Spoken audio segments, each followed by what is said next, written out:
A very great morning to you watching Westnile Television. You're most welcome, and it is KOKOLIRIKO Live on Westnile Television. My name is Denis Oringi, and I have to welcome you back from the weekend, and we have started a new week.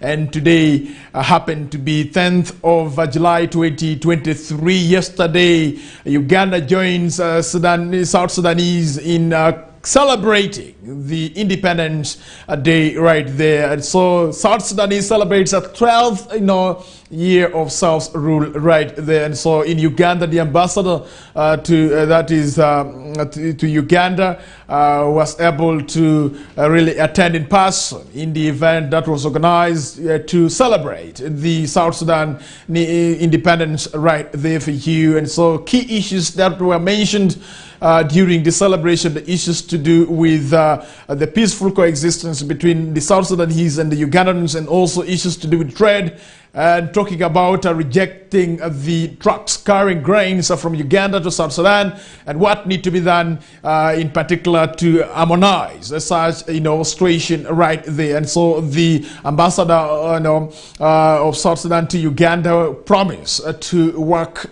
together with the government of the Republic of Uganda and the government of South Sudan to see that the pockets of the individuals that are termed to be saboteurs are really dealt with in regards to disorganizing the trade between Uganda and South Sudan. And I believe that this will be worked upon, and we wish South Sudanese happy independence. And I know some people will be able to organize celebrations even right here in Arua. It happened to be Sunday yesterday, and so it was a little bit not easy for the South Sudanese to organize for celebrations within the city here. And I believe that in the due course of the week, we shall keep you posted of some of the celebrations that will be organized by the South Sudanese living here in Arua City, and also living in the settlements that we do have here in West Nile. And so I wish all of them happy celebrations. The celebrations of independence continues is what you need to know right there for you, and so we wish them well. Also, the Albria, you have to know that this week will be full of activities, and you have to know that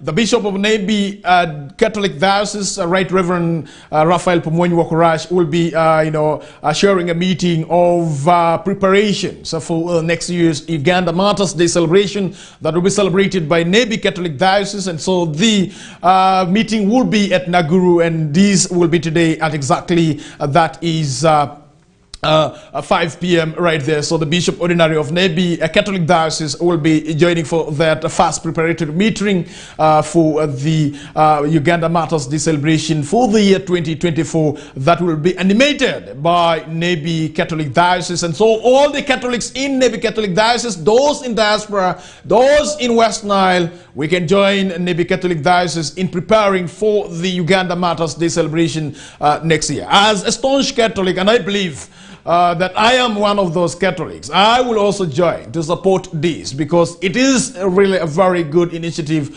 for you to be part of such a wonderful celebration. I call it international celebrations for the Uganda Martyrs Day, because it comes once in a while for a diocese to animate. I can remember in 2011, I beg to be corrected, 2009 to 2011, Nebi Catholic Diocese animated the Uganda Martyrs Day celebration, and it was a marvelous celebrations right there. So they displayed all the skills and also the dancing strokes that the Alur people have, and it was a wonderful one, nice one right there. And so this time around, I know that next year it will also be a colorful one, and so we urge all the pilgrims to really join in the walk to Namugongo. That will be next year, and the preparations start today, not tomorrow. And so we are good to go for the Uganda Martyrs celebration that will be animated by Nebi Catholic Diocese. Also in the same vein, allow me to appreciate and congratulate all the Luo community living in Arua for Mass was animated yesterday, and so they were given two services to animate the second Mass at Christ the King, a parish here in Arua Diocese, and also the third Mass at Christ the King. And that is a very good move by the community of the Luo living here in Arua City. And when we talk about the Luo community, I'm talking about the Alur-speaking people and also the Asholi-speaking people. And it was a wonderful one. And being a Catholic, I didn't also miss and also took part right there. And so I believe that of the sins that I've committed, some of the sins have been rubbed away. And so I'm good. If I die right now, I have a belief that I will go to heaven. What will stop me? Because I don't envy any person. What I do is work for everybody and do things in the right way at the right time if it is required. And if it is not required, I need not to force myself to do certain things that I'm not required to do.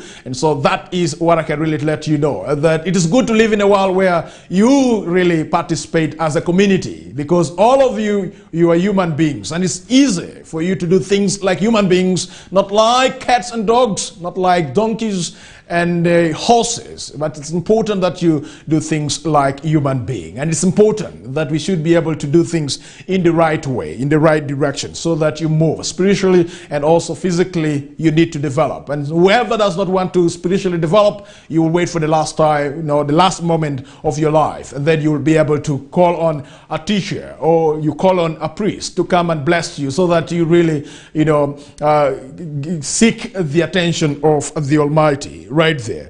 Let me jump into some of the stories that we have in the dailies this morning. Dear viewer, this is Westnile Television, KOKOLIRIKO Show on Westnile Television. And what are some of the stories that you need to know this morning that are making headlines in the dailies that we do have? You have to know that gunmen in UPDF uniform shot a mobile money agent dead is what you need to know right there. And who could be this person? Donned in UPDF uniform is what you need to know right this morning. Police in Gulu City, northern Uganda, are hunting for gunmen who shot and killed a mobile banking agent after raiding the shop where he was operating from. Kenneth Olobo was attacked by two armed assailants in Uganda People's Defense Forces uniform as he was balancing books, according to police. And so police and Ismail Odong, a Buda rider who reported the attack to police, alleged that the three unknown men and two wearing army uniform armed with the two AK-47 rifles attacked a mobile money agent shop belonging to one Land Opio. The Aswa River Regional Police spokesperson, Assistant Superintendent of Police David Ongom said the assailants robbed an unspecified amount of money and mobile phones is what you need to know. And he said a team of detectives led by the officer in charge of Gulu Central Police Station visited the scene to pick some exhibits. The police publicist said some materials of evidential values, including two cartridges and one projectile, were recovered and exhibited is what you need to know. And the attack comes just days after armed assailants shot and injured a mobile money operator on June 14th, 2023 in Gulu. And Charles Mutabazi was shot at by the gunman at around 8:30 p.m. while arranging to close his shop on Asholi Road in Peche quarters right there. And several cases of armed raid on mobile money shops have been reported across the country, lately sparking fear among the business community. And this is in relation to what exactly happened in Paida last week, where a mobile money operator was stabbed 3 times on his lower abdomen, and he is really nursing injuries at that is the only family of Nyapea Hospital is what you need to know. And so this is not the first time that the people of Zombo District and Paida Town Council are really experiencing such. And so we need to be vigilant. This goes out to all the mobile money operators. I can remember 2018 also, mobile money agent was shot dead here in Zambia in Arua City. And so this is not the first time that we're getting this kind of story. And this has been very common in Kampala, where the mobile money operators have been attacked by armed men. Some of them have been arrested and some have really gone up to date. Their whereabouts are not known, and no reports have been revealed in regards to that. And I believe that this one of Gulu, using the CCTV cameras that have been installed by Uganda police, these gentlemen who are suspected to have dressed in army uniform and armed with the 2 AK-47 rifles, they will also be got and taken to to the court of this country, so that they really face the charges that will be slapped on them right there. Idle land escalating wrangles. This is according to Minister, is what you need to know, that the idle land that we do have is escalating land conflict, is what Judith Nabakoba, who is the Minister for Lands, Housing and Urban Development of the Republic of Uganda. And so Lands Minister Judith Nabakoba has linked the ongoing land wrangles to redundant land in different parts of the country. Nabakoba said, fraudsters are always taking advantage of land not being utilized by the occupants. And so, quoting us, Bavatim, saying that they use the chance to grab and claim ownership, and this has become a challenge to us. This is what the minister said. And so therefore, she advises the new landlords to register their land into a trustee person agreed upon by the family, such that they curb conflicts and people who may want to sell off their land. And so Nabakoba made the remarks while handing over freehold land titles to beneficiaries in Busenyi village, Rugando sub-county in Rampara district on Friday. And government through the Uganda Land Fund the purchase of free land titles for the residents. A section of people from Rampara County and Rampara East benefited from the exercise with the 222 and 2,539 freehold titles issued in two areas respectively. And government, the minister said, through Uganda Land Fund purchased that is the 523 square miles of land across the country to stop illegal evictions. And Nabakoba, who congratulated beneficiaries upon elevation from occupants to landlords, cautioned them against land fragmentation. She revealed that Rugunda sub-county residents had earlier been given 400 land titles, and in total 6,220 freeholders titles have been issued in the area, is what you need to know. And recently also the residents of Terego district were given these land titles, more especially for the customary land titles right there. And so that is what you need to know in regards to issuing land titles to the locals that we have in this country. But you need to know that northern Uganda is also one of the regions that we have in this country that has got a lot of vast lands that is not being put into productive use, and it is necessary for the landowners that we do have in this part of the region to really access titles for their lands, so that they are able to really get rid of the conflicts that we always register in regards to land. And so land is the only big factor of production that we do have. And so without land we cannot do production, and without land we cannot really chase poverty. And so when government talks about the parish development model, we shouldn't really forget about the aspect of the land, because these beneficiaries of the parish development model should be able to use land as one of the factors of production for them to really make money out of the little money that they're getting from government of the Republic of Uganda in the name of the parish development model. And so if you don't have your land, where are you going to do your poultry? If you don't have your land, where are you going to do your goats rearing? And if you don't have your land, where are you going to do farming for you to really get out of poverty? And I believe that the meeting that Salim Saleh had with the leaders from northern region will be able to yield fruits. It's quite unfortunate that some of the discussions, good one, that were discussed with these leaders from northern Uganda, members of the public seems to be aghast of what was the discussion about. And so if it's about chasing poverty, I think the same discussions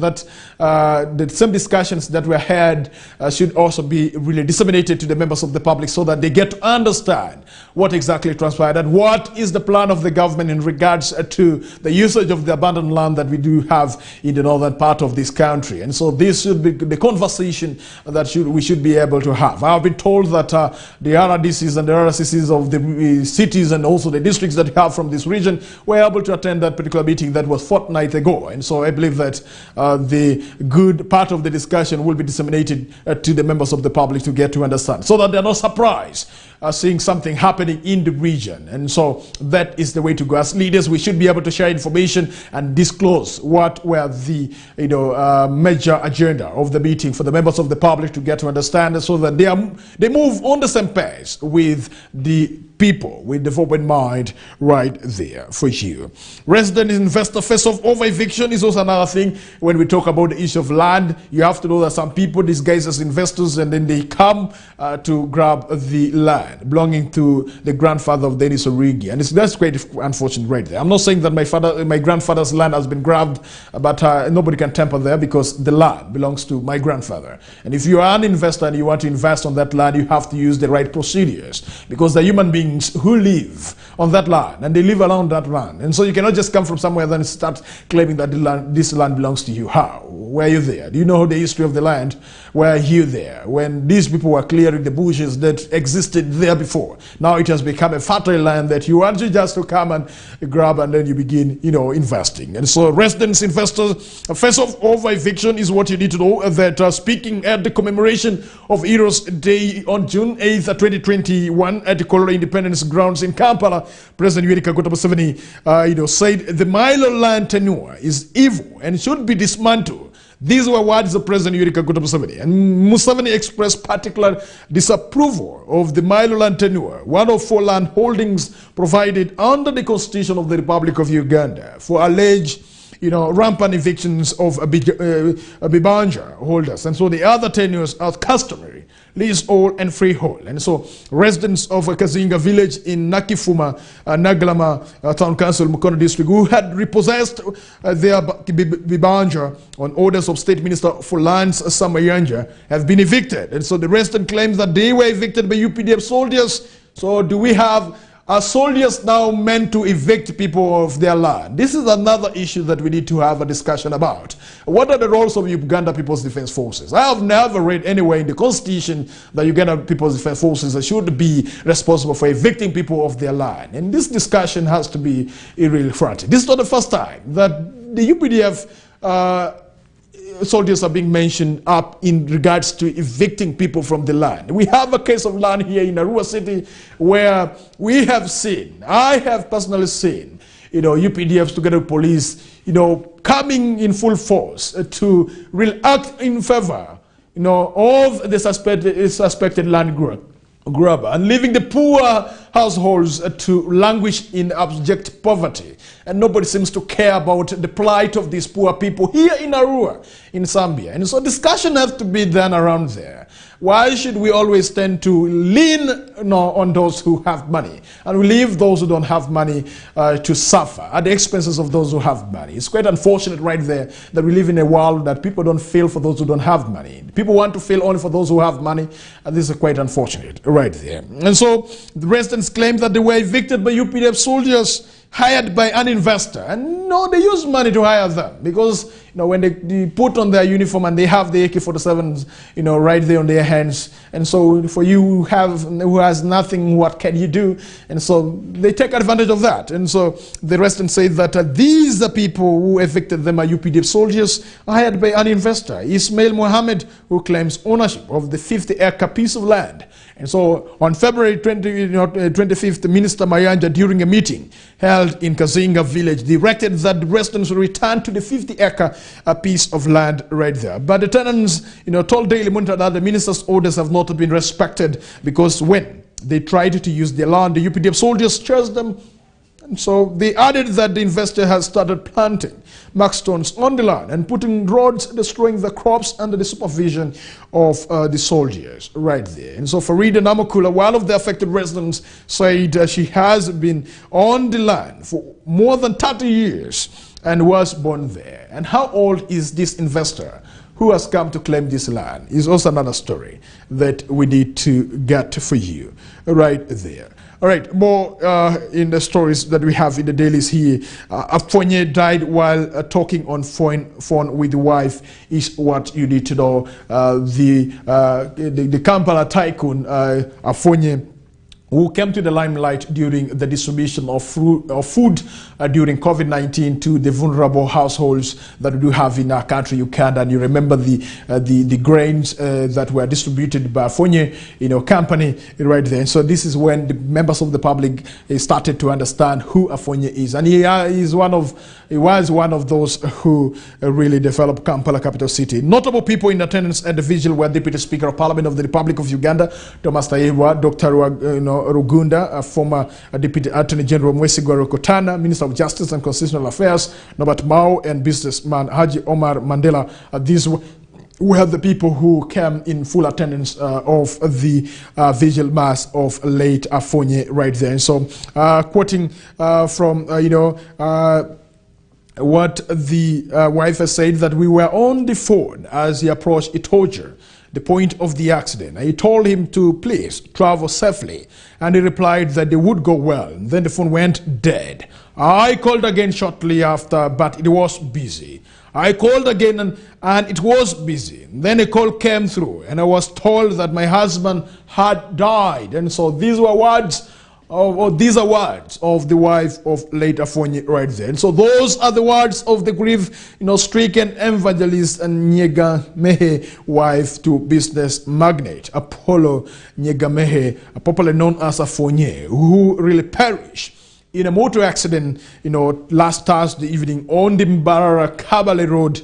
Nyega Mehe made the revelation last evening at the vigil in their home in Loboa, 8 kilometers south of Kampala, off Entebbe Road. And so she spoke, glowingly of a young Afonye who built his own house at the age of 15 and married her at the age of 20 in 1978. And the boy that would become a billionaire was Ignatius from a very young age, having started his work life as a wheelbarrow pusher in Kabale town in the 70s and grew to become the billionaire we have known till his death. And for you to become a billionaire in this country, you need not to really study a lot. And I've been told that the poor people are those who studied a lot in this country. I do not know whether this research is true, but those who are really excelling well in terms of doing businesses in this country are people who have never gone further with their education. I would use a very simple English word. They went to the school, but they learned something. Unlike those who went to school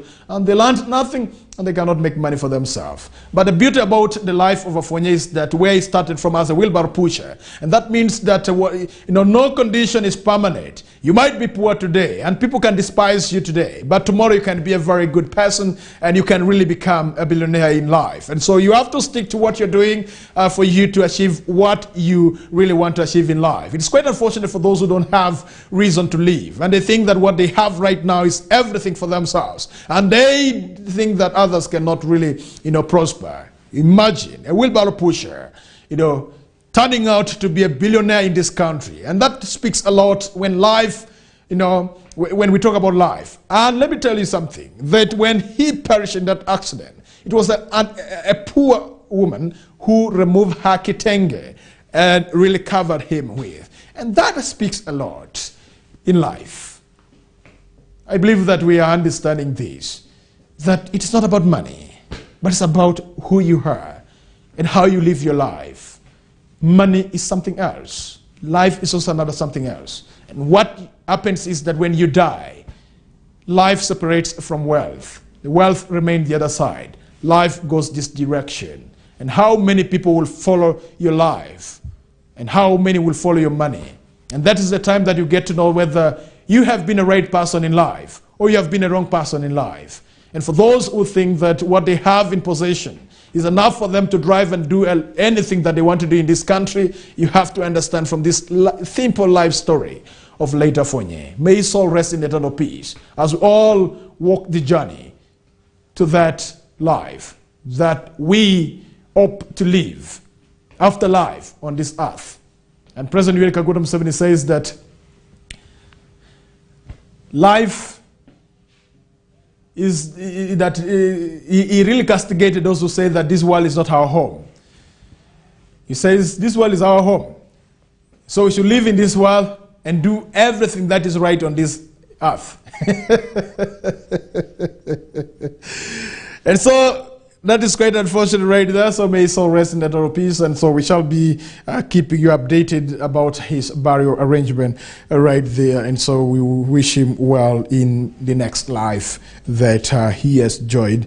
Planet Water Park in the spotlight of kicking out artistic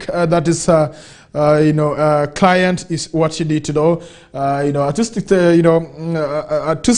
client.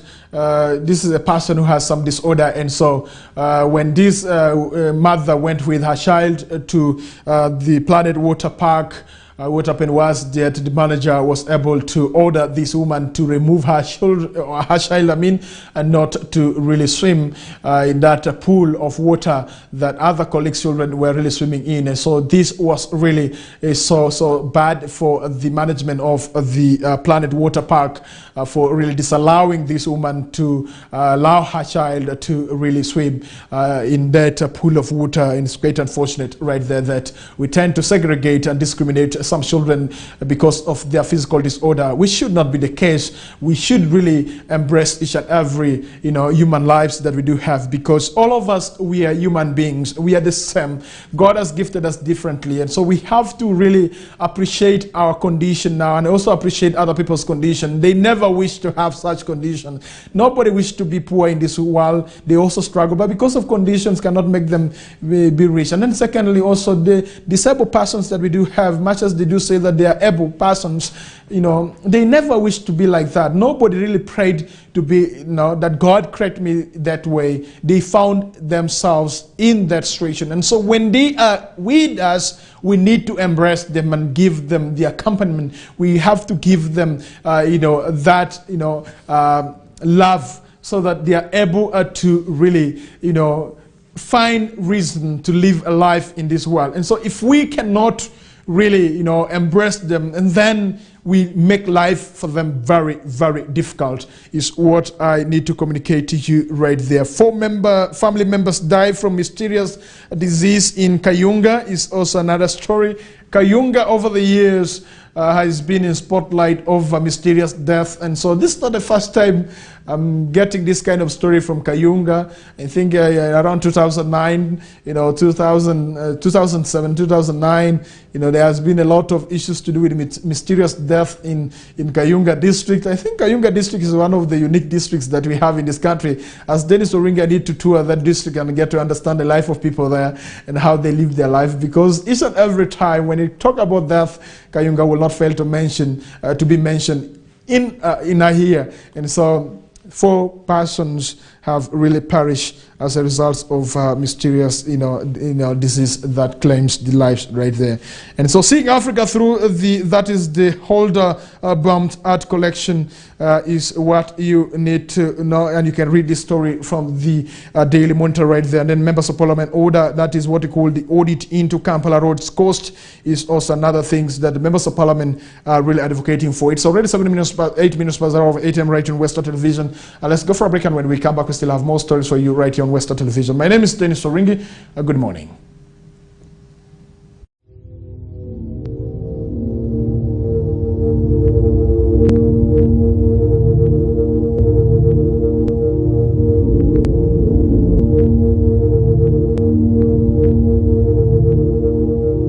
Westnile TV, lighting up the region.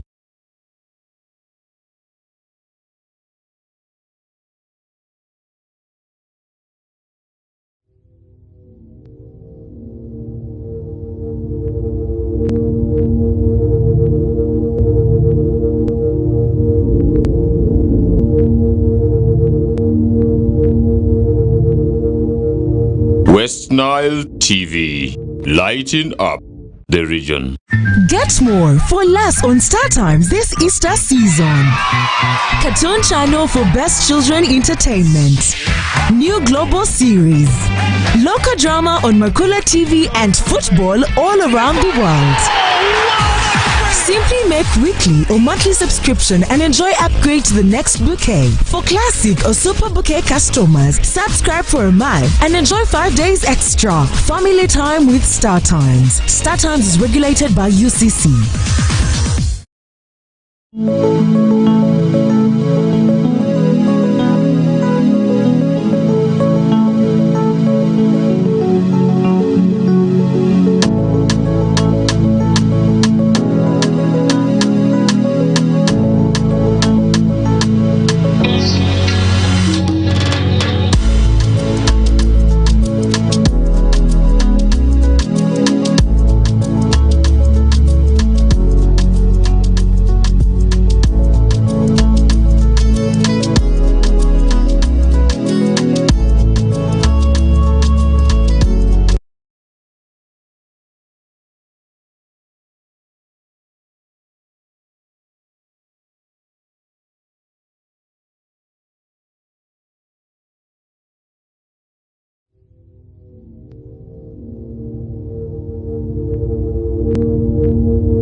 Westnile TV, lighting up the region.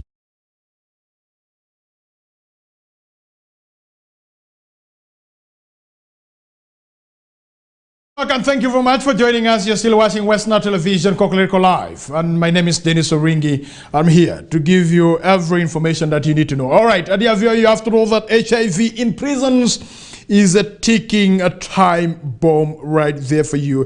There's an urgent need for comprehensive measures to address the issue, including improved access to care, reduce the stigma, and increase the funding is what need to be undertaken right now as we talk.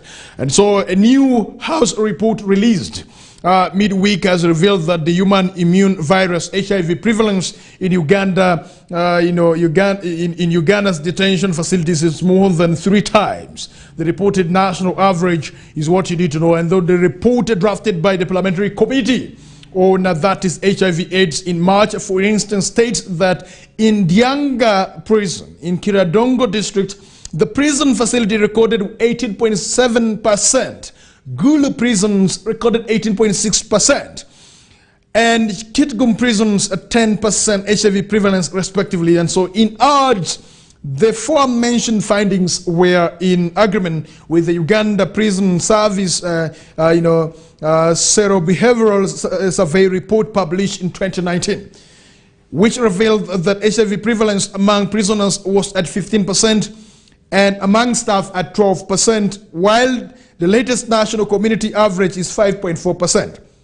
And so it reasons. And so the explanation for this difference is not due to infections taking place within detention, but could be due to the fact that all detainees undergo a thorough medical checkup on admission, including HIV testing. The report adds there is also the possibility of some detainees being in the window period at the time of admission. Transmission of HIV among detained or jailed persons is attributed to same-sex intimacy, delays in the window period, and sharing of sharp objects, supposedly for hygiene purposes. And so the government was therefore ordered to institute a thorough scientific study into homosexuality in jail to inform comprehensive containment measures. Sarah Netalirise, the chairperson of HIV/AIDS committee, revealed that the situation could be much worse since police authorities use a questionable approach which causes a stigma. And so what they normally do in the police, they just assemble people on the assembly in the morning, and then they ask, who of you is HIV positive?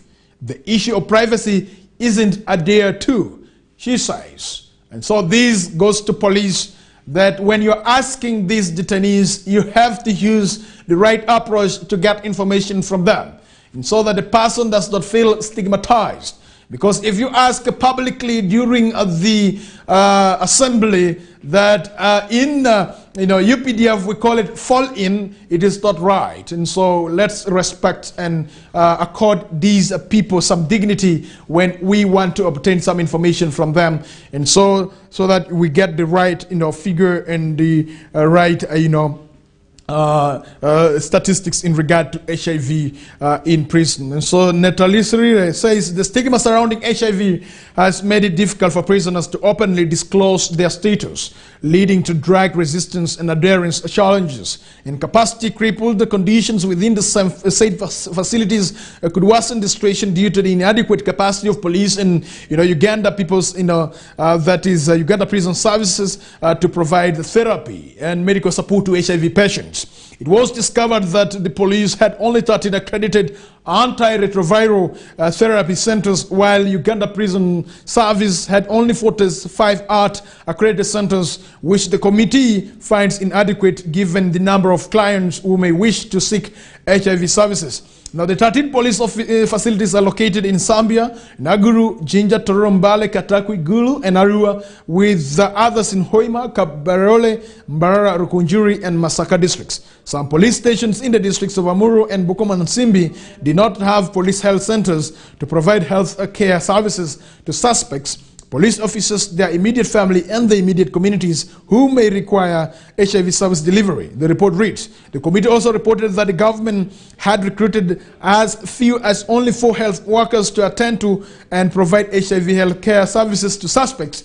police officers, their immediate families, and neighboring communities. Like the case of Sebabule, Sebabule Police Health Center 2, requisites facilities for HIV service delivery, such as testing kits, supportive IT infrastructure were inadequate. Data in the report shows that Uganda has 260 prison facilities, stroking on 71,350 for prisoner population. Overall, these facilities are manned by 10,385 prison warders, reflecting a staff to inmate ratio of 1:7, which is higher than the recommended ratio of 1:4. And so on March 21st, the members of parliament reviewed written submissions from police and prisons officials. The House Committee interfaced with the Ministry of Internal Affairs, Police, Uganda Prison Service, Resident District Commissioners, Head of Police Health Units, Chief Administrative Officers, and City Clerks, among others. And so Parliament hopes that the government will implement their recommendations to boost HIV prevention in the said detention places, enhance access to HIV care, treatment and support services for infected persons, and also set up measures to wipe out stigma and discrimination. For now, members of parliament are disappointed that months after they issued their findings, hardly any action has been taken to cure the situation. Geoffrey Wakoli, who sits on the Defense and Internal Affairs Committee, which first unearthed the matter in August last year, said it is regrettable that HIV prevalence in prisons is alarming. We recommended that some offenses which are not supposed to send people to these establishments should be punished under the community service law. And so he also recommends that the government provides more funding to the prisons and police to help them create more space and provide better HIV/AIDS services in jails. Netalise says our committee also recommends that separate facilities be set up to house persons who test HIV positive. And she did not, however, say whether this proposal would effectively promote stigma and discrimination, which are issues they set out to weed out. And so on the genesis of this, you have to know that the committee report on HIV/AIDS in prisons and related matters is a follow-up on findings established by the House Committee on Defense and Internal Affairs last year, where it was revealed that there is 15% and 12.5% prevalence among prisoners and prison staff respectively, and lawmakers assess levels of accessibility of HIV/AIDS services offered in detention places. And this is the statistics says that 99% of HIV diagnosis is done at inmates' point of entry into detention center. 10% cases contract it in jail. And so how do they contract this HIV? And that means that the aspect of homosexuality is really very critical at different prisons that we do have in this country. And we cannot run away from the fact that I think some of these prisoners are involved in homosexuality. And so if 10% cases contract it in jail, and then how do they contract this? And I know it can be through homosexuality, and two, it can be through sharing of the sharp objects that are sometimes being used to shave these people's hair, and also working on their nails and also other stuff right there. And so 71,354 is Uganda prisons, the sub-prisoner population, and then 260 prison facilities in Uganda, occupancy rate of that is 355% in the 260 prison facilities in Uganda. And so if we have 355% of occupancy rate of the prisons that we do have here in this country, then try to calculate and have the number of prisoners that we have in this country. I can really agree with one of the leaders that we have in this country that if the population that we have in 260 prisons in this country can be released to involve themselves in a productive agriculture, Uganda will not be crying of poverty, and we shall not be depending on donors to finance some of services that we need to be financed, because the productive bodies are being kept at different prisons that we do have, and these prisoners are only engaged in doing work for the rich people instead of allowing them to really go out and do work for themselves. And so I really strongly agree with this person who said that Uganda's population is being wasted in these 260 prisons. If the prisoners who are being kept in these 260 prisons with occupancy rate of 355, how many human beings, how many Ugandans, able Ugandans that are being kept in these prisons, that if they are released, they can be able to get involved in a very, very, good, productive, work. And if I'm to calculate 355% of occupancy of the 260 prisons that we have in this country, then we are talking of millions of Ugandans are being kept in prison. And this is something that you need to know. And the other time I was at Arua government prison, and I was able to read on their walls the number of prisoners that are being kept at Arua government prison. Let me tell you, we have thousands of prisoners being kept at Arua government prison. That small space there, and if we have over 1,000 human beings being kept in that small perimeter fence, then try to imagine the kind of life that these Ugandans are really going through, not only at Arua government prisons, and also at the other government prisons that we have in this country, Uganda. And so that is this, the kind of analysis that you can really do. Now, if the occupancy rate is at 355%, yet in mathematics we were taught that percentage only stops at 100, and having 355% occupancy rate, try to calculate the number of prisoners that we do have in this country, the number of Ugandans, able Ugandans who could really transform this economy and transform this country, being kept in prison. And I think at the other time, it's good that Minister of Justice and Constitutional Affairs, Norbert Mao, was able to launch what we call the alternative dispute resolution. If we can embrace the alternative dispute resolutions as one mode of really ironing out issues in our community, I think we are good to go. And we shall not have the wasteful, productive population kept in prison. And for how long shall they be in prison? If some people have been jailed for 7 years, and that means that the 7 years of this person's life, productive life, has been wasted. And what needs to be done if we are to get out of the poverty that we are always talking about? We need to have engagement with government of the Republic of Uganda on reducing the number of the prisoners that we do have in this country, so that they are engaged in the productive activities that can really transform the economy. And so if all the Ugandans are kept in prison, how will the economy develop? It will be impossible for the economy to develop, because the productive age and the productive persons are being kept behind bars, and they will not be able to engage in the lucrative activities, lucrative businesses that they're supposed to engage in. We cannot run away from the fact that we are human beings and we shall commit crimes. And so the white men came to Africa with their issue of prison and other stuff. One is to see how they can really, bring us down, and the efforts and energy that we have, we cannot challenge them. And that is one of the aspects of the prison, because I believe my great-great-foregrandfathers, before even the coming of the missionaries, and also before even coming of the, of the British, they were living a life, and they used to solve problems among themselves. And in 8 years, once you have committed a crime, you are brought to the village square. And what happens there? They punish you there and then, because they don't want you to leave your family to suffer. They want you to reform and also get engaged with your family members in productive activities. And so if you have stolen somebody's chicken, what they do is they take you to the village square, and then the elders make their judgment. You refund the chicken that you have stolen. On top of that, they cane your buttocks for the crime that you have committed, and then you are left to go back to your family members, and you continue to do the productive activities together with your family members. How many children that we have in this country that are fatherless simply because their fathers are in prison? And how are they living their life? And this brings me to conclude that some of the children that we have in these cities that are terrorizing us are the children whose fathers are being kept in prison, whose mothers have been kept in prison for all these years. And what are they supposed to do? They end up being vagabonds, and they end up being, causes of problems in the society. And we cannot run away from that, and we have to really live with them, because it is a point that we have created by ourselves, because we don't want to adopt the alternative dispute resolution mechanism that can be used to simply solve problems. We think that if somebody has boxed you, you have to run to police, the person is arrested, taken to jail, and you feel good when somebody has been taken to jail and the person has left his children behind, or our children behind, suffering. And that is what we Ugandans, we celebrate.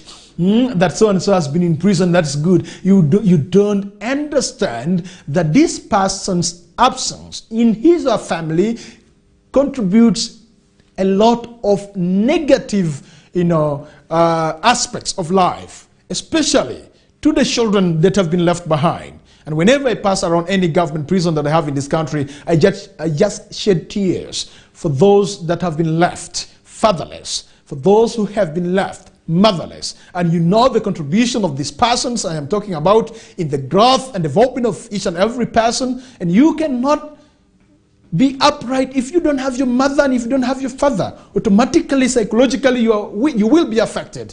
And once you are affected psychologically, you become a public nuisance and you begin to behave in a manner that you feel it is good, which is not good. And for you, you will see it from your mirror that you are living a good life, yet to the members of the society, you are really causing havoc.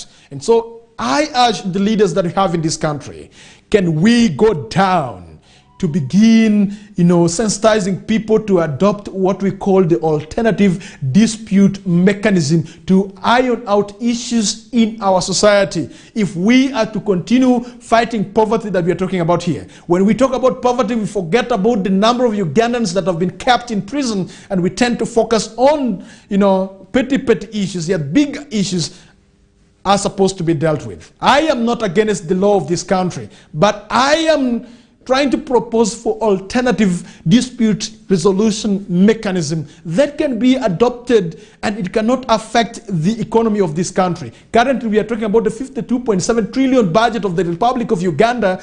We have forgotten that the people who are supposed to help us realize the 52.7 trillion are being kept in prison. And some of them are being kept on petty issues that even the alternative dispute mechanism can really resolve some of those problems without even having these human beings kept in prison. And so, this is going out to all our leaders. It is time for us to begin engaging our community on how to solve problems by themselves, not solving problems using the European, mechanisms. We have our local mechanisms that we can use for solving problems, and we can move on with life. And let me tell you, the population that we have in government prisons, if this population is released on a fair ground, we shall not even be asking for donors to support us. When we talk about the vacant land that the minister was talking about earlier on that is causing conflicts, the people who are supposed to occupy this land, where are they? They are in prison simply because a rich person arrested a good number of people over their land and they are nowhere to be seen to use the vacant land. Let me tell you, if the population is released,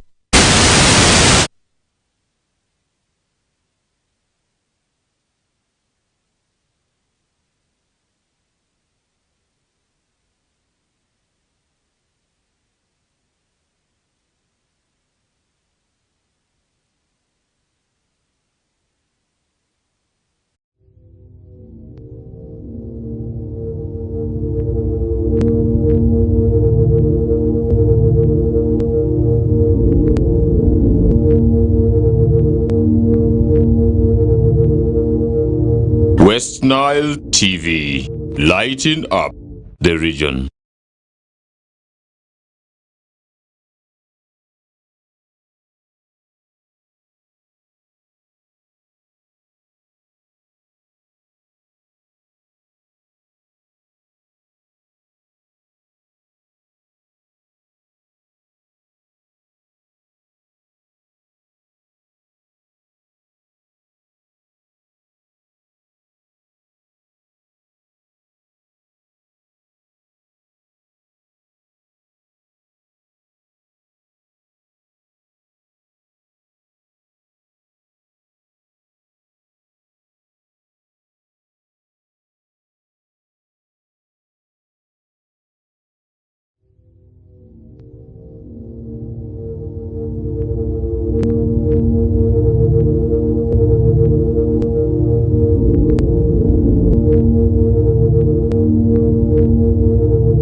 Westnile TV, lighting up the region.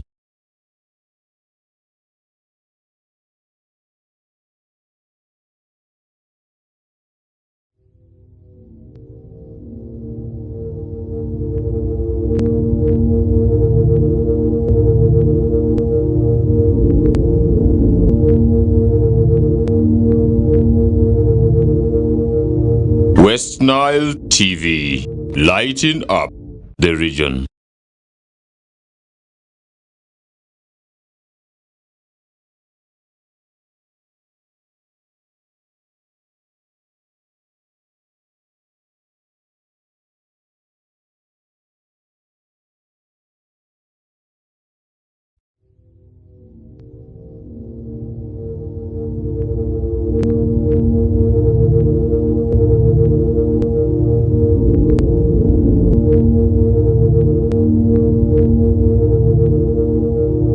Westnile TV, lighting up the region. Get more for less on Star Times this Easter season. Cartoon channel for best children entertainment. New global series. Local drama on Makula TV and football all around the world. Simply make weekly or monthly subscription and enjoy upgrade to the next bouquet. For classic or super bouquet customers, subscribe for a month and enjoy 5 days extra. Family time with Star Times. Star Times is regulated by UCC.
Westnile TV, lighting up the region.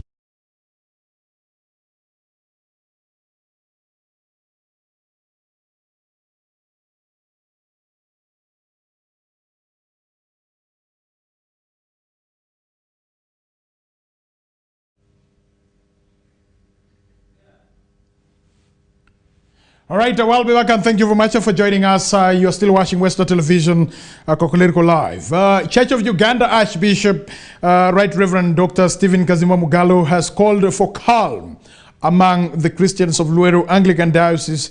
The Kazimba appealed on Sunday as he concludes his week-long maiden pastoral visit to Westnile region, Nebi Diocese and Marian Westnile Diocese. The Archbishop's appeal came as a section of Anglicans in Luero district on Friday broke their own intercession rule and guidelines as they stormed Luero town streets to march in protest of nullification of the Reverend Colonel Godfrey Kasana as Bishop-elect of Luero Diocese. While briefing the media at the diocesan headquarters in Vara, Arua City on Sunday, July 9th, 2023, Kazimba said the process of electing a new bishop follows the 3 Ps.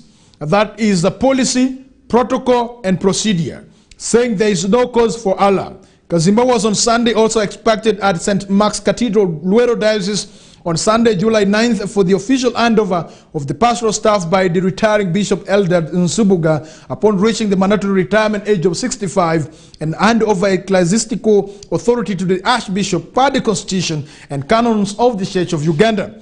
However, Kazimba, who regretted not leading the abdication service at Luero, said he sent a representative who ably received the pastoral staff on his behalf since he could not cancel his program for the pastoral visit to West Nile, which had been planned earlier. The Archbishop added that he is not a politician who will take over the leadership of Luero, but merely a servant of God who is charged with stewardship for the flock. Quoting him saying, "It is my responsibility to take charge of any diocese where there is no bishop, and I wonder who the pastoral staff will be handed over to if not the Archbishop. So there is no cause for alarm, and I appeal to the Christians in Luero Diocese to be calm, and all this will be over soon, because we gave all the explanations to the Christians as to why we reached that decision. Others are threatening us with lawsuits, but all that we leave up to them." Now, let's talk about the background of this. The Reverend Colonel Godfrey Kasana Semakula was elected on March 27th, 2023 as the 4th Bishop of Luero to succeed Bishop Nsubuga. However, a section of Christians led by Kenneth Araki Kabi, a congregant at St. Mark, petitioned Kazimba demanding the nullification of the election, accusing Kasana of bearing children outside wedlock during the priesthood in contravention of the 10 Commandments and canon laws. They also alleged that the nomination committee, which selected 2 candidates, where Reverend Kasana emerged as bishop-elect, was unlawfully constituted and corrupted.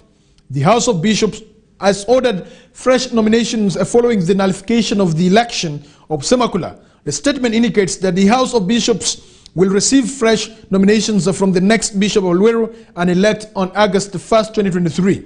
The consecration and enthronement of the 4th Bishop of Luero is scheduled for Sunday, August 6th, 2023 at St. Mark's Cathedral in Luero Town. Kazima was in Westnile to preside over several activities and projects, including the commissioning of churches, blessing of construction sites, fellowships, and courtesy visits to selected Church of Uganda founded schools, and meeting with various leaders, politicians, and religious, among others.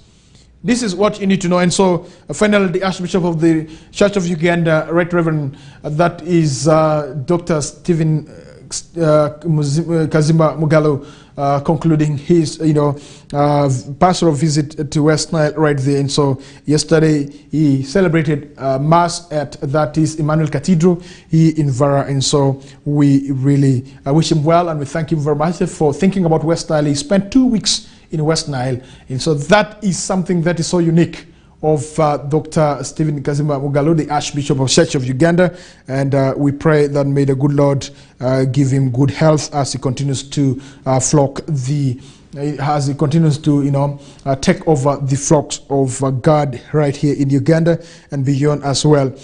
Put God first, police officers told, is what you need to know, that the police deputy political commissar Hilary Kulaije said putting God first encourage discipline, eradication of poverty, of corrupt tendencies such as suicide and murder. Uganda Kenya Catholic Church in conservation push is what you need to know, that Uganda Kenya Catholic Church in conservation push. The project, supported by an Australian faith-based organization, Horizon 3000, is set to work with the Catholic entities and structures such as schools, hospitals, and churches in ensuring that solar power is sustainably integrated into the all-power needs, is what you need to know right there. And then for decades, Ugandans borderline with the Turkana communities in Kenya, has been associated with the cross-border cattle rustling, and the Pokot and Karimojong warriors have raided each other in ruthless cattle rustling, leaving a trail of death and violence. However, both regions are facing the brunt of the worst weather associated with climate change. For instance, the Turkana region has witnessed more than 2 years of the worst drought, resulting into the loss of lives of several people and animals due to starvation and lack of pastures and water for animals. While in Karamoja region, government was last year prompted to undertake a hawk measures to save several starving families due to acute anger resulting from long period of no food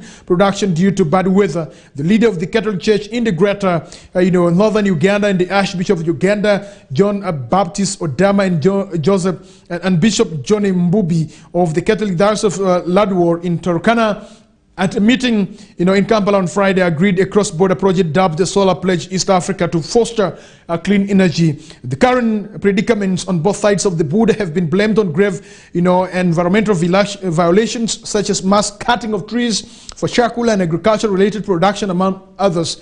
And so the project, supported by an Austrian faith-based organization, Horizon 3000, is set to work with the Catholic entities and structures such as schools, hospitals, and churches in ensuring their solar power is sustainably integrated into the all-power needs of the communities, from households to public entities such as hospitals. And speaking before pending signatures on the project joint action plan, Bishop Mbubi regretted that the extreme weather conditions in the Turkana region had caused a lot of suffering, expressing hope that the project will enable them to turn the adversities into opportunities. And so the Turkana region witnesses extreme sunshine all throughout the year. We never got to see any clouds, only clear skies. Solar power, therefore, is the answer that will enable our communities to live better and more productive lives by harnessing the power of this resource that is available in plenty. And that is according to Mbubi. Odama said, after decades of war and destruction in the north and northeastern Uganda, his diocese needed all the support it could get in reconstruction or preservation of the environment. The project, he said, provided an opportunity for the area to fast-track its development efforts and catch up with the rest of the country after the long civil war of the LRA rebels. And so, quoting him, saying that we are very grateful to the Horizon 3000 and Australian people for taking over the sector of promoting lighting and giving energy to our schools, churches, hospitals, and communities. Pope Francis, through the church proclamation of the Laudato Si, has rallied the Catholic Church and the world to work together towards loving and caring for the environment. And according to that is Brian Isabire, who is the commissioner in charge of renewable energy at the Energy Ministry, having a renewable energy officer at the diocese will give a chance for the Energy Ministry to pilot a state-funded clean energy project they have been struggling to effect. And quoting him, saying that I am particularly excited that I am participating in the launch of this program because I am meant to understand that it will improve awareness on the climate action and energy, which is now the global and local conversation as we talk right now. And so he welcomed the project idea of having a renewable energy officer at the diocese, saying it will in line with the government's renewable energy policies of 2007 of decentralizing energy all the way through, not yet implemented. And so this program will give us a chance to pilot these that we are still struggling to put in place. Therefore, I want to thank this project for thinking right. According to Edwin Edgar, the managing director of Horizon 3000, without stating the project's worth, emphasized the need to do a lot of climate action to avert the divergent efforts of climate change. And coming from Europe, I have to admit that it is our main responsibility to fight climate change, since we have a lot of industries which have emitted over a long period of time. And so these emissions have really brought us into a difficult time. For example, if you consider my home country, Australia and Uganda, there is a lot of carbon dioxide amounting to 7 tons, while in Uganda it is only 0.15 pounds per capita.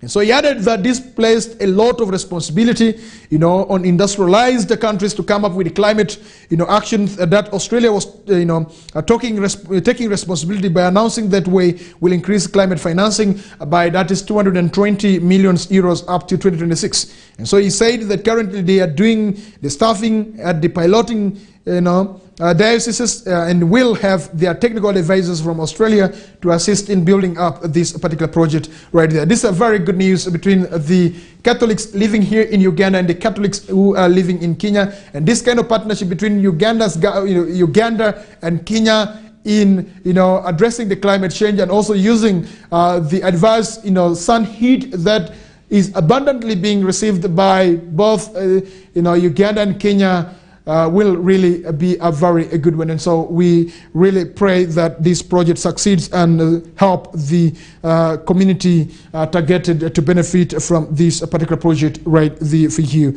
Septic tank mother Onebe trial resumes on Monday today, and then Uganda Democratic Republic of Congo forces kill daredevil ADF commander is what you have to know, that the commander of ADF has been shot dead. And so Akike said the commander, who was one of the most senior commanders under Amigos camp, was killed in Waliki Valley on Sunday, is what you need to know, that Uganda People's Defense Forces, UPDF, in a joint operation with the armed forces of the Democratic Republic of Congo on Sunday, July 9th, 2023, killed an ADF, that is Allied Democratic Forces devil commander called Bakene. A statement released by the UPDF deputy spokesperson Deo Akiki said the commander, who was one of the most senior commanders under Amigos camp, was killed in Waliki Valley on Sunday. And then Bakene was killed with the 3 of his fighters. 2 guns were recovered from the rebels, including a PMK machine gun and 1 submachine gun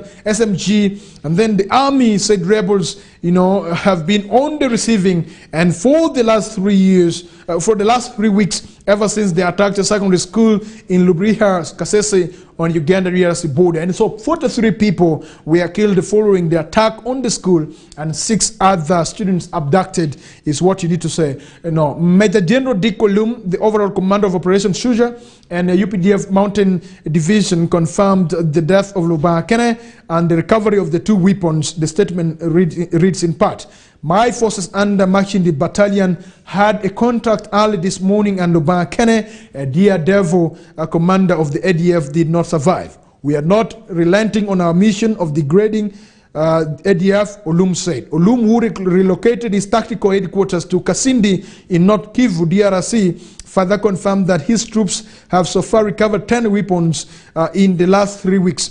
We are making awesome progress. The operation tempo is high.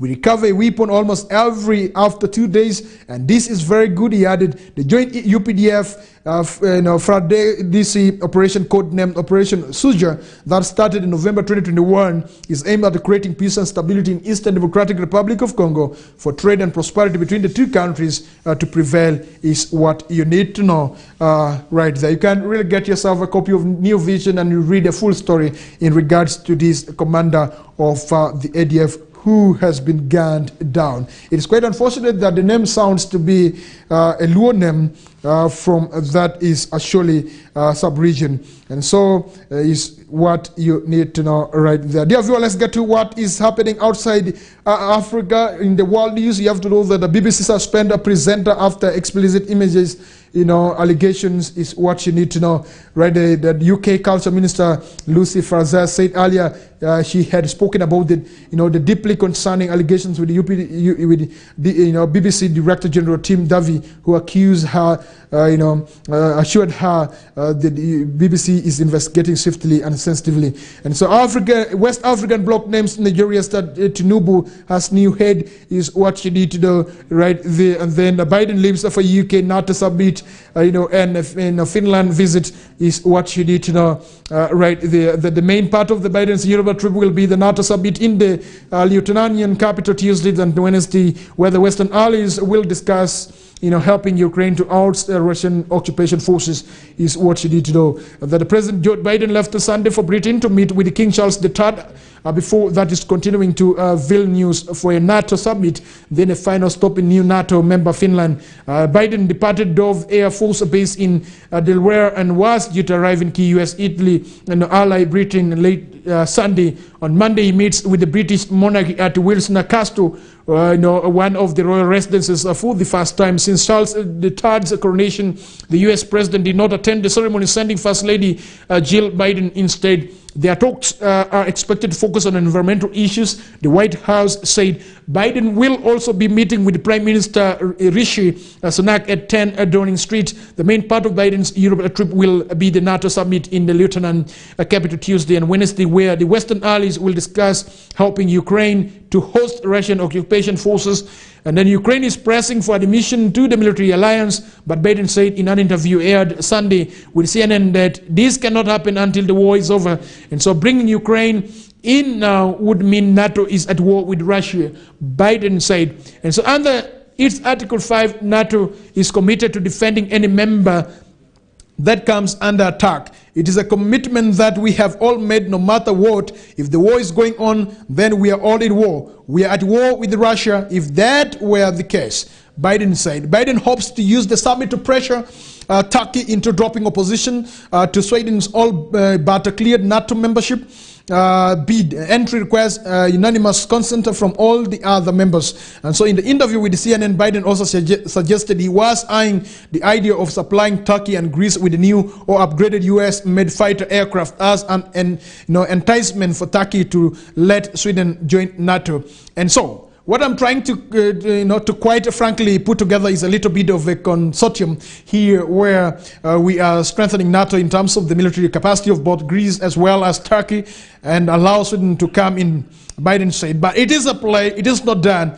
While in Vilnius, Biden will also deliver a major foreign policy speech at the city's university. His trip comes in the wake of a controversial decision to supply Ukraine with the cluster munitions, which most NATO member countries have banned, but which the United States continues to use and says will help Ukraine destroy heavily dug in Russian forces. Biden's final stop before returning to Washington on Thursday will be Finland, which ended its historic neutrality to enter NATO in response to Russian attack on Ukraine. And Biden will be the first U.S. president to visit Helsinki since Donald Trump went 5 years ago to meet with Russian president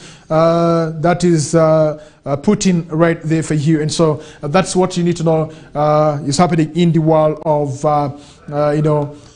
the most powerful countries that we do have in the world, US, Russia, and also Ukraine, and what you need to know about the visit of the US President Joe Biden right there for that is 3 days to that is Russia before getting to Finland in Europe. And so that's what you need to know right there. All right, dear viewer, 10 minutes at the top of the hour, that is 9 a.m. right here on Westnile Television. Let's go for a break.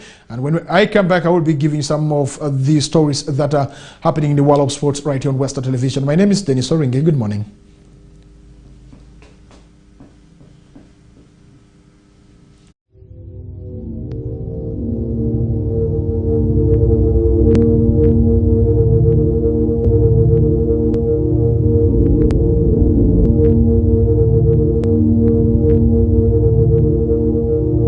Westnile TV, lighting up the region.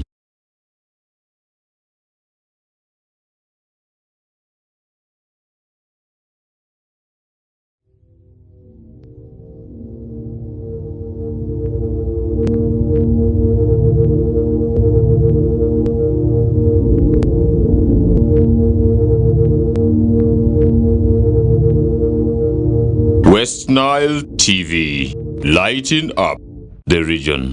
Get more for less on Star Times this Easter season. Cartoon channel for best children entertainment. New global series.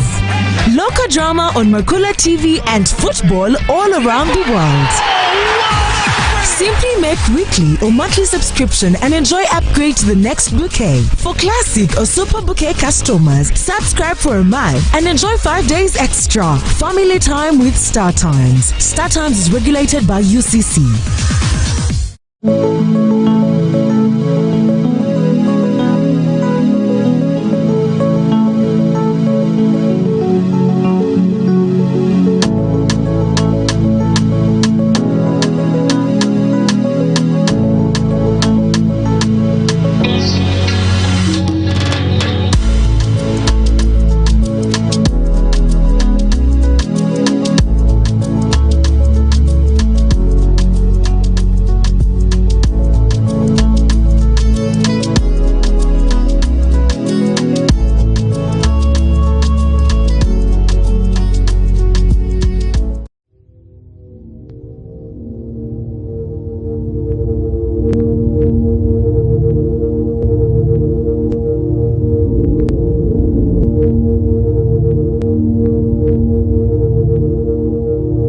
Westnile TV, lighting up the region.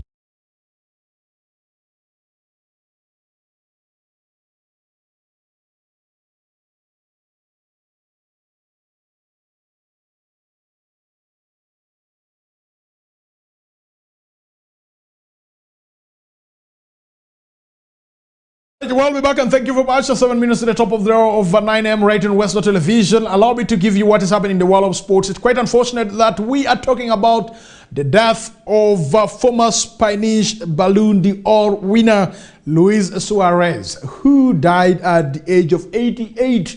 And so former Barcelona and Inter Milan midfielder Luis Suarez, the only male footballer born in Spain to win the Ballon d'Or, died at the age of 88 on Sunday yesterday. Nicknamed the Architect, the Spaniard won the prestigious award in 1960 and later coached La Roja at 1990 World Cup. Luis Suarez Miramontes has died yesterday, Sunday, in Milan at 88 years old, said Barcelona in a statement.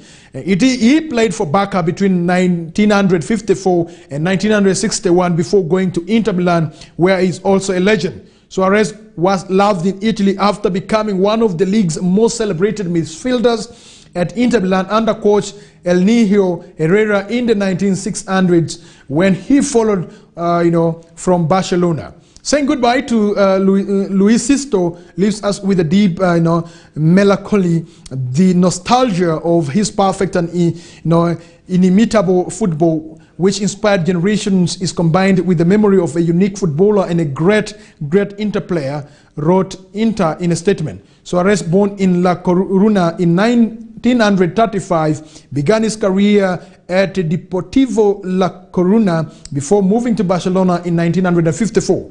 He won 2 La Liga trophies with the Catalan Giants, among other silverware, and earning the Ballon d'Or. The only other player born in Spain to win the Ballon d'Or is Barcelona midfielder Alexia Putellas, who has won the women's trophy twice. Alfredo Di Stefano, who played for Argentina and later the Spanish national team, won it twice. but was born in Buenos Aires. Suarez was a stupendous player, among the best Spaniards ever in history, along with Xavier Hernandez and Andres Iniesta, said Di Stefano in one of his last interviews before his death in 2014. Elegance. Barcelona lauded Suarez as one of the best players in the history of Spanish football. He had it all as a player: superior technique, unbeatable ability with the ball at his feet, a privileged vision of the game, and a great shout. The Catalan club in a statement, however, most of all, he stood out for the elegance of his game. He scored 112 goals in 216 games for Barcelona in his 7 years at the club, winning the Ballon d'Or while in Catalonia. However, Suarez played down the importance of the accolade. There have been many Spanish players who have deserved that award, but it depends a lot on the moment. You have to be lucky that another great contemporary player doesn't perform as well as you, Suarez told FIFA's website right there. So there have been great players who have never lifted the trophy. Suarez moved to Inter Milan in 1961 for then a world record fee of 250 million lira. That is 142,000 pound, and won 2 European Cups and 3 Serie A trophies, as well as other silverware during the club's most glorious era. He also lifted the European Championships trophy with Spain in 1964, making 32 appearances for the national team. Suarez retired in 1973 at Sampdoria, going on to coach both the Genoa side and Inter, as well as Como and Cagliari. Goodbye, Lucisto, wrote Sampdoria on Twitter, posting a photo of the Spaniards in tribute. In 1988, he took over as coach of the Spanish national team, guiding them to the World Cup in Italy 2 years later, where they were beaten by Yugoslavia in the last 16. From the RFEF, we want to convey our condolences to all relatives and close friends of Luis Suarez Miramontes, wrote the Spanish Football Federation on Twitter. Suarez worked on Spanish radio in his later years as a commentator. He was the namesake of, but no relation to, Uruguayan striker Luis Suarez, who also played for Barcelona. And so his father told me that if he is called Luis, it is my fault. The Spaniard told SoFoot in 2016 right there for you. Dear viewer, 2 minutes to the top of the hour.